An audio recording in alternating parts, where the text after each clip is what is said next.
Hey, all. Brian Mahoney from the Associated Press.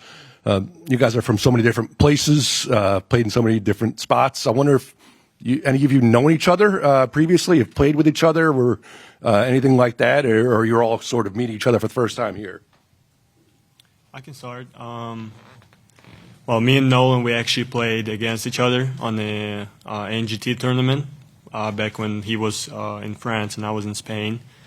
One of the last tournaments before me going to BYU and him moving to professionals. What do you know about his game? We were really aware of him on the scouting report. The game before the final game, he dropped like 45, if I'm not wrong, and against Barca, which we were happy to see that. But it was really scary for us to, get to this game knowing who he is. Yeah, I played against Egor, like he said, and against Ben Saraf in a multiple European championship during the summer. So, yeah, I just know these two guys. Danny Wolf and I, at the end, we've been competing with each other during the pre-draft process. We're both with CAA, working out over there at Proactive with Don McClain. So, yeah, I'm familiar with his game, very skilled. As Nolan said, we played against each other one game, and me and Danny, we had I think 2 practices in the Israeli national team under 20. Yeah. Yeah, Ben and I almost played on the same team together, 2 summers ago. And then DP and I were together, Drake and I were together in LA for a better part of 2 months now. So. Hey guys, Lucas Kaplan, Nets Daily again. For Egor, I just want to first ask, how would you like us to pronounce, your full name? It's Egor Demin. Okay, thank you. Yep. And second of all, I just want to ask what you think about today's NBA is perhaps suited for your game, especially playing, a pro-style offense at BYU. What do you think you can contribute on an NBA court? Well, I think I'm just a good fit. This team is a good fit for me, and I'm a fit for this team. Obviously, because it's a lot of athleticism, young guys, and I believe we could be a really high pace and high volume team, right? Just being able to run coast to coast. And for me, how efficient can I find those defensive rebounds and just find the outlet as fast as I can? Find somebody in front of me who can finish on the rim or find the corners, right? Since we're going to learn a lot of spacing, it's going to be a lot of screens and all that. And I believe we can really find good offensive and defensive variety in case of the players on the court. As Coach said and Sean, we can really play 1 through 5, everybody, right? There's going to be rotations where we just switch everything. Well, it's not my decision anymore, right? But you can now. But what I'm trying to say is I believe there's a lot of options I can bring to this team, and I can do whatever Coach needs me to do. Hi, Vincent Piala for the French media Le Parisien. Question for Sean and Jordi. What did you see on Nolan that convinced you to select him? What do you expect from him this year? And Nolan, maybe if you can tell the first days of you in Brooklyn. Why don't we hear from the young fella first? Okay. My first days in Brooklyn were really good. We started to work since the first day. We just excited about the journey we can do, and excited about the team we can have. A lot of young guys, a lot of pace, like Egor said. I think that's a great city too. So it's good to be here. Really happy to be part of the Brooklyn Nets. Chris Carino, Nets Radio. Danny, your journey is interesting. Guys with your size and skill set don't end up in the Ivy League a lot. How was your process of going to Yale? How did you grow to allow you to flourish at Michigan? And what are you confident in terms of how your skills now can translate to the NBA? Yeah, my basketball journey's been definitely up and down, and it's took definitely a few different steps to get to where I am today, and just going to Yale, they gave me an opportunity, and I took that and ran with it, and didn't play much my freshman year there, and just kind of used that as an opportunity to work and develop my game and just grow in the areas that I needed to. And then that kind of led to I had a great summer playing for that Israeli team in the under-20 tournament, which kind of gave me some momentum, and then had a pretty good sophomore year. And after the year, just decided that it was in my best interest to kind of challenge myself and prove myself against the best in the country on a nightly basis. So I went to Michigan, and we had a great year there. And then now I was in position to get to the NBA, so we decided that it was the best time to do it.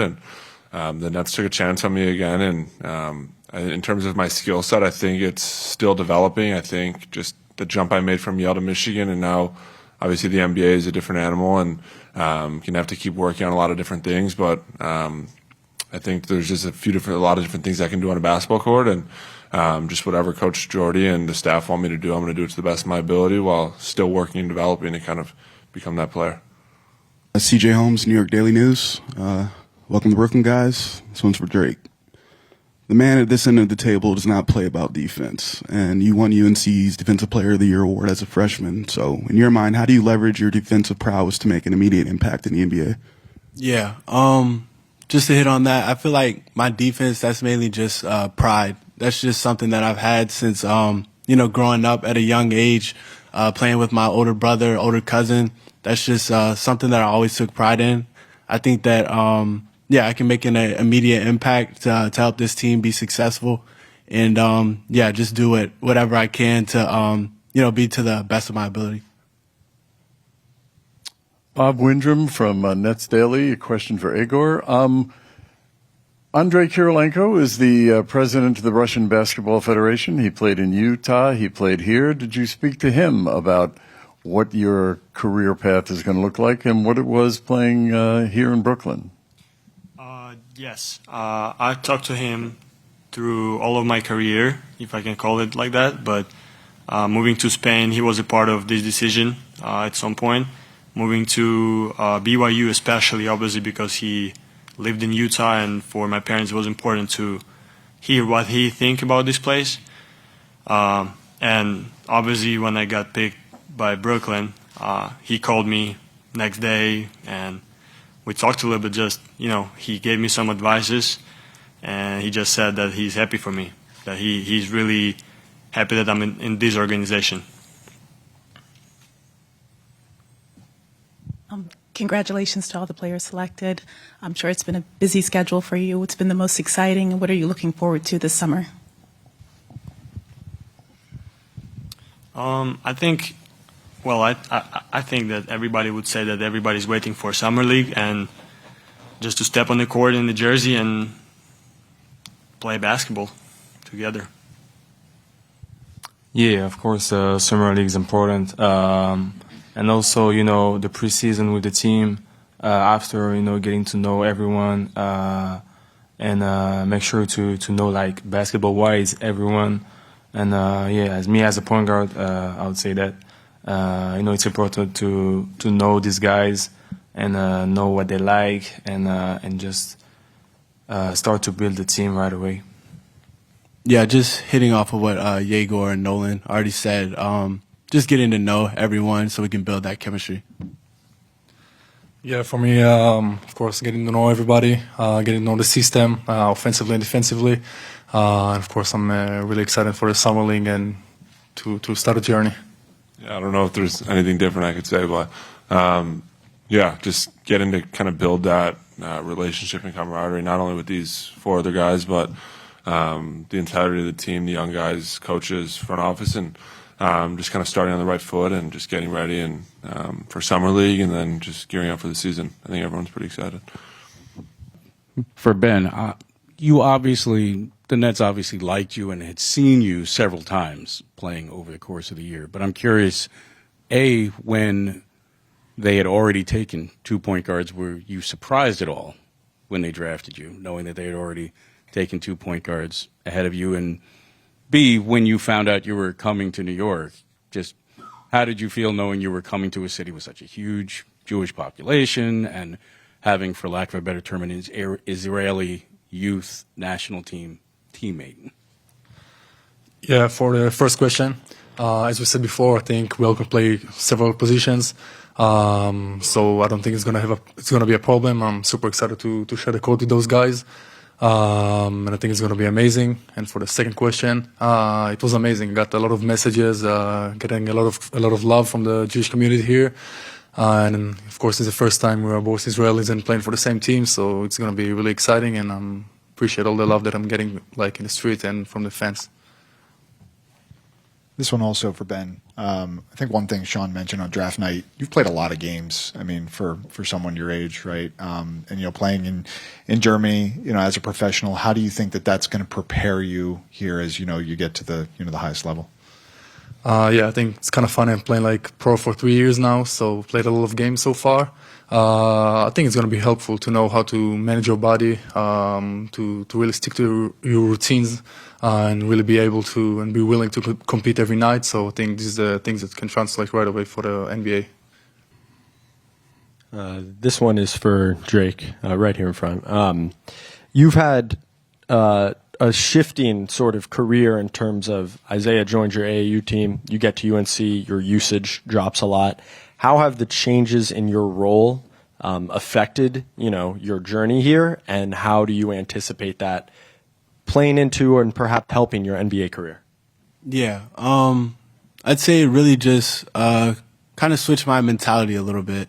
Like you said, my usage rate it dropped a lot once I got to North Carolina, but I was still playing like heavy minutes and being able to help the team be successful. I really could have, just sulked and,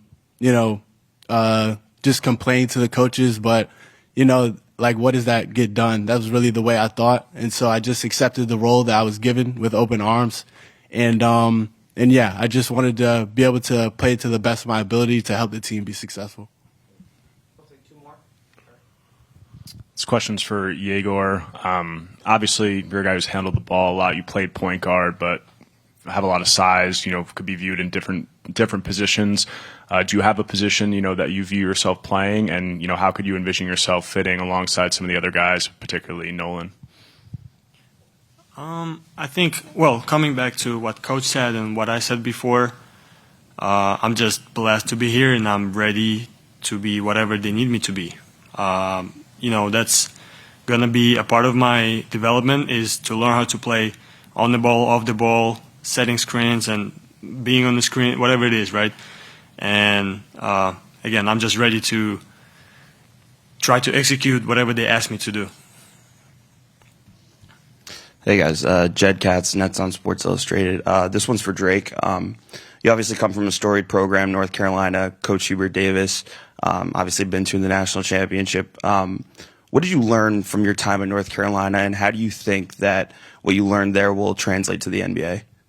Yeah, just the preparation, everyday type preparation. I think that was something that I struggled with going in, but I had to continue to put trust in a lot of my vets, Seth Trimble, RJ Davis, Jalen Washington, guys like that. I just tried to, shadow them a little bit, see how they operated. And, yeah, I'd say the preparation was the big piece.